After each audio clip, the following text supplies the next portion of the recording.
हाशिम वकार आपके पास आऊंगा, उसके बाद रमेश भिधुड़ी मेरे साथ एक्सक्लूसिव बातचीत करने की जरूरत है। भिधुड़ी जी आपका अभिनंदन है। मेरा सवाल है, अरविंद केजरीवाल और उनकी पार्टी कह रही है कि बीजेपी बेजा इस्तेमाल कर रही है एनफोर्समेंट डायरेक्टरेट का, ईडी का, हम पर कार्रवाई करने के लिए। हम कट्टर ईमानदार हैं और मोदी जी उल्टा डर गए हैं। अमित जी, अभी मैं सुन रहा था आपकी डिबेट 5 या 7 मिनट से। दुर्भाग्य है कि रफूगर हो तो ऐसे हों, ये कुछ पेट टाइप के लोग ऐसे बैठते हैं। अगर एक पत्रकार को गिरफ्तार किया जाए तो शीश महल का खुलासा कर रही हैं और अदालत ने जूते मारकर एफआईआर को रद्द कर दिया।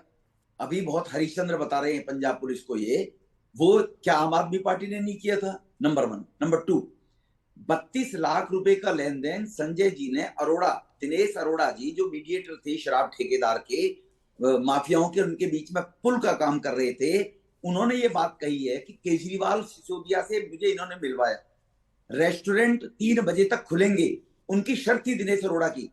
संजय सिंह जी ने केजरीवाल साहब से और उनसे मनीष सिसोदिया कह के ये आदेश कराए, अगले दिन से आदेश हो गए कि ठीक है रेस्टोरेंट और पब अब रात को 3 बजे तक खुलेंगे। जितेंद्र जी से लेकर और सब इतिहास आपने इनका बता दिया है। जो इंडिया अगेंस्ट करप्शन के नाम से जो लोग आए थे उनका इतिहास सबने बताया है।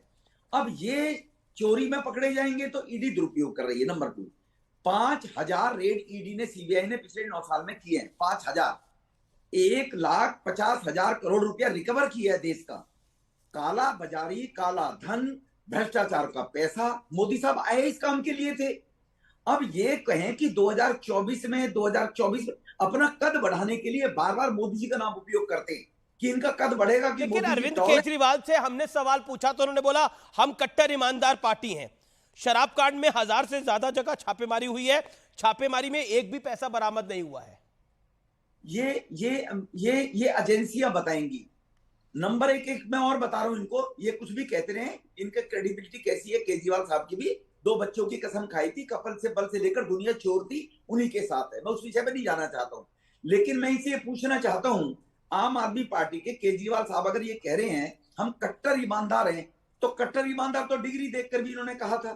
कट्टर ईमानदार तो इन्होंने सत्येंद्र जैन को भी बताया था, मनीष सिसोदिया को बताया था। अंडर ट्रायल दूसरा भी ये बोल रहे हैं कि जेल से बाहर निकल कर आएंगे। देश का कानून है किसी मुलजिम को जेल में तब तक रखा नहीं, तो जाता है। आम आदमी पार्टी कह रही है जेल के ताले टूटेंगे, संजय बाबू, मनीष बाबू और सत्येंद्र बाबू सब छूटेंगे, 30 जेल के ताले टूटेंगे। 30 सेकंड में बताना चाहता हूं जी, ये पढ़े लिखे लोग हैं, केजरीवाल साहब बड़े पढ़े लिखे हैं। जेल में रहने का मतलब है जब तक व्यक्ति कन्विक्टेड नहीं होगा, जब तक वो किसी भी रूप में जो जांच होती है उस पर फर्क ना डाले। अभी सजा याफ्ता तो हुए नहीं है, वो आएगा, हमेशा के लिए जेल में जा सकते हैं। जमानत ना होने का मतलब होता है ये इफेक्ट डालेगा बाहर आकर और ये छेड़छाड़ करेगा सबूतों से, इसलिए जमानत तो हो जाएगी, जमानत में किसी ने मना किया है। लेकिन बेशर्मी की हद है, 16 साल महीने से जेल में पड़े हैं और गर्व के साथ में कह रहे हैं जेल के ताले टूटेंगे। अरे भाई, दुनिया में कितना भी बड़ा मुलजिम हो, जेल में उसकी जमानत तब तक नहीं होती है जब तक जांच पूरी नहीं होती है, क्योंकि वो कहीं ना कहीं एविडेंस को कहीं ना कहीं ब्रेक करेगा, इसलिए उनको जेल में रखा जाता है। एक सवाल और है कि क्या आपको लगता है, राघव चड्ढा कह रहे हैं कि 15 महीने से ईडी और सीबीआई ने 1000 जगहों पे छापे मारे हैं, संजय सिंह के यहां एक भी पैसा नहीं मिला है। राघव चड्ढा का तो यह तक कहना है कि, और आम आदमी पार्टी के नेताओं का, कि इंडिया अलायंस की वजह से घबरा गई है भारतीय जनता पार्टी, प्रधानमंत्री मोदी, अमित शाह। छाछ तो बोले बोले छन्नी बोल रही 100 छेद।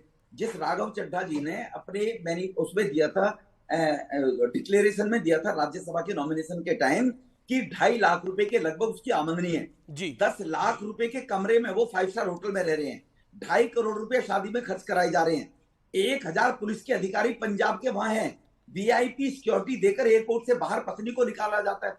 मैं किसी पे टिप्पणी नहीं करनी चाहिए।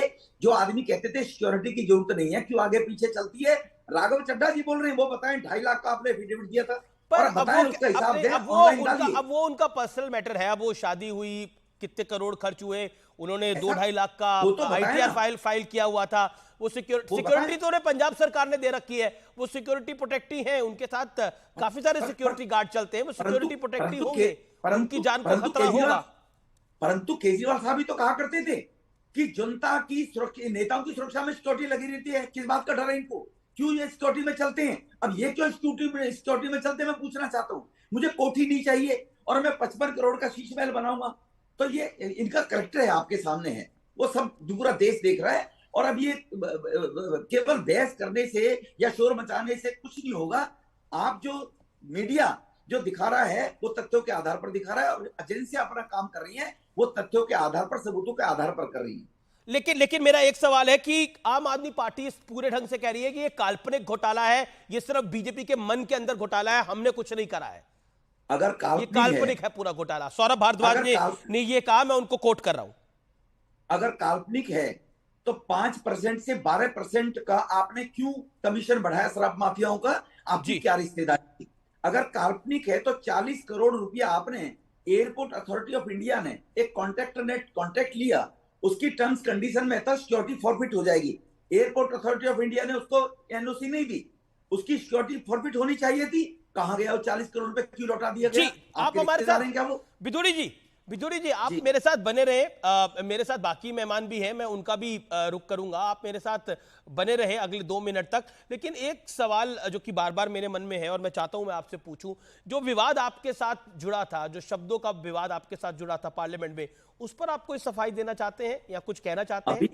अभी वो लोकसभा के अंदर का मामला है। लोकसभा में जो मुझे बात करेगी, कमेटी पूछेगी, मैं उस पर बात करूंगा। अभी विषय तो घोटाला का है, शराब का है, अभी भ्रष्टाचारियों का है, अभी हम उसी पे बात करें। जी चलिए, आपका बहुत बहुत शुक्रिया हमारे साथ जुड़ने के लिए, अपनी बात को